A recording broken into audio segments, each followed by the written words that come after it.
You want to give just as much attention, if not more, to the beautiful things in life as opposed to the horrible things in life, or what we're facing right now with the pandemic. It's hard to be positive now compared to before. It's harder now than it ever was, isn't it? I don't know. Do you think so? Do you think it's harder now than it used to be? I'm finding it harder now than it used to be. I have to make a real effort not to sink into a hole of depression, which would be so easy for me because I'm so familiar with it from back when I was younger. And it took a long time to climb out of that hole of depression and suicidal tendencies and stuff like that. And some of you are facing probably your old haunts, so to speak, the old negative places that you used to go very easily when you were younger, before you did a lot of the spiritual homework that you've done. Now that you've done this spiritual homework, in a way you're being put to the test not to go back into the old ways, not to take 3 steps backward when you've taken 3 steps forward. This sort of like, I don't know if that gives exactly the analogy of what I'm talking about, but just that the old patterns are coming up now. The old programs are really coming up to be healed now. And if they're not healed, those old patterns and programs and tendencies could take you down. One of the strategies that I use to keep myself in a positive space, stay in the present moment, because even though in the present moment there's all this bad news and there's all this other stuff, that doesn't necessarily mean it's here right now. The moment is actually pretty good. I walk out the door and there's some nature there. I have some dogs to play with. I have my kitties to cuddle with in the house. I do have food. I have all my needs met.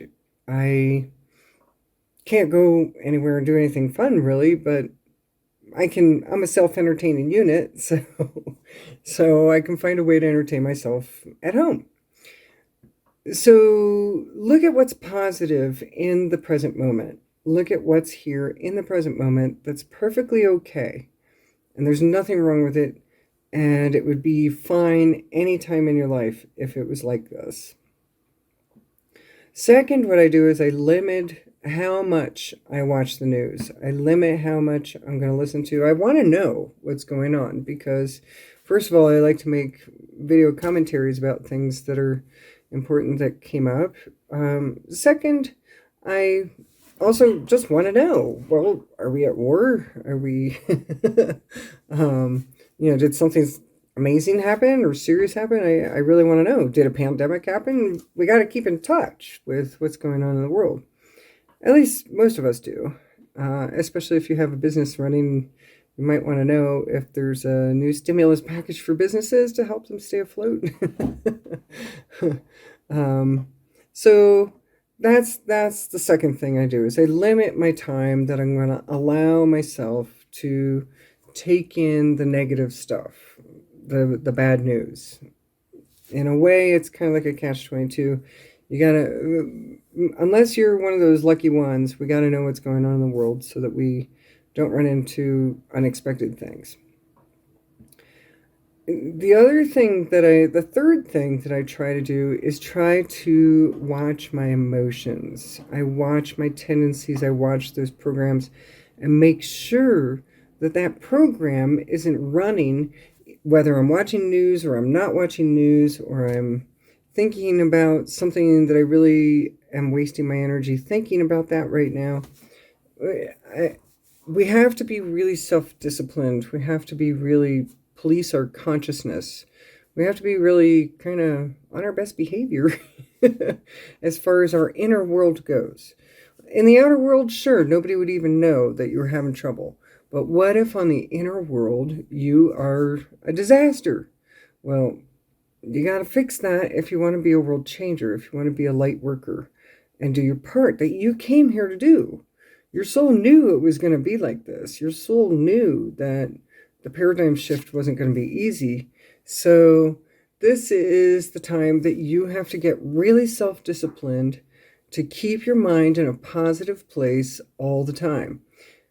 Now, here's the thing. We're all getting shadow work that we have to work on.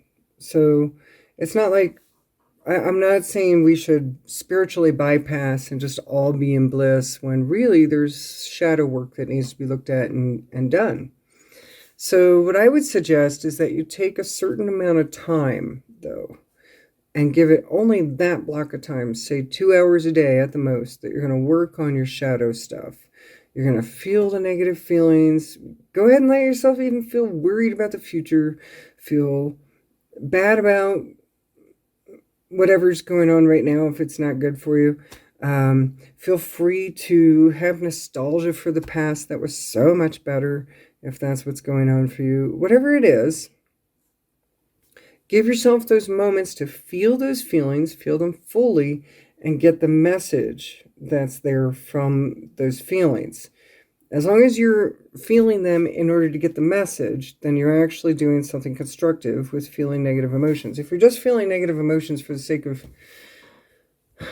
wanting to be in a bad mood because that's something that you're habitually used to, then you're actually misusing your energy and you're misusing your ability to dive into a negative emotion. The reason that you can dive into a negative emotion is to get something out of it, get a message, get instructions on what to change, what's not working for you, what's not healthy, what you need to make different, what you need to adjust. And once you get to adjusting those things, then those feelings literally go away. Okay, did our job. They got the message. That was it. That's all that's trying to happen, is that you get a message. To indulge in negative emotions habitually, that's a whole different arena. And that's the one I'm talking about right now, about not letting yourself fall into these habitual dark holes, these habitual arenas that your emotions go to just because you're used to feeling depressed. You're used to it. And these times are triggering you to go there. And there's a huge feeling of sadness in the world right now. There's a huge depression. And if you're a sensitive soul, it's impossible not to tune into it. But now you have to turn that into holding a space for the world rather than being traumatized by feeling the trauma of the world. Because really, the world, humanity, is traumatized right now. It's experiencing trauma by this whole pandemic, lockdown, losing the freedoms, all this stuff, the fear of vaccines or no vaccines or whatever. There's a trauma, and you have to be careful not to take on more trauma than is yours. And you do that by literally keeping yourself in the positive frequencies so that you can be doing your job as a light worker, holding the heaven frequencies more of the time in a day than not. You can take small amounts of time to do your spiritual homework, feel negative emotions, work on your shadow, do whatever it is that you got to do, feel the anger or the frustration about some new development today that happened. Feel that. It's okay, but feel it fully, feel it responsibly, do something with it, and use that feeling as something to grow with. Same thing with the thoughts. If you use it to grow, you're using it correctly, and then it's actually not a negative experience. Then switch back to enjoying the flowers, enjoying your pets, enjoying your friends, if you're allowed to talk to anybody these days. I know we're not supposed to mingle, but if you can, whatever you can enjoy, enjoy it. Enjoy the sparkle of sunlight on the water. Enjoy the food that you're eating. Enjoy. Look for what is beautiful and keep your frequencies there. If you want to be a world changer and a light worker in this world, that's what you got to do. You've got to hold light more than you hold darkness. And how do you do that? You stay in the present. You be careful with not letting yourself fall into old patterns and old programs that are negative. And you focus on what's beautiful. Just focus on what's beautiful and keep your emotions and your programs running in those frequencies. That's how you change the world. That's how you do your part in this paradigm shift. Because a lot of people are asking, what do I do? What's my part? I don't have any money. I don't have any power, whatever. That's the power that you have. This is magic that we're doing here. This is alchemy. And you literally have to bring more light into this world than the darkness can bring dark in. Right now, there's a lot of darkness here. But the light of one candle can chase a lot of darkness away. So you be that light in this world that is needed. You got to do that by not getting dragged down by the energies that are trying to drag you down. You got to be a persnickety one and just not take depression for an answer. You have to say, you know what, I'm just not going there. Even though everything in the world points there right now, my emotions want to go there because it's a habit I used to have. My mind wants to go there because nothing is logical right now that's happening in the world. So you choose the path less traveled. It is the harder path. It is the harder path. And go up with your emotions, with your mind, with your thoughts, with your actions, with your life. Go up. Go into the light. And I always like to change the word up to deeper, because really the movement is deeper rather than up. Ascension, it's not ascension. It's incension, maybe? Did I just make up a word? I don't know. I have to look that up and make sure it's not some weird word. But to go inward, that is the movement of holding light. Holding light is not bringing light from outside, it's bringing light from inside and putting it out into the world. Okay, 007 Secret Agent of Love.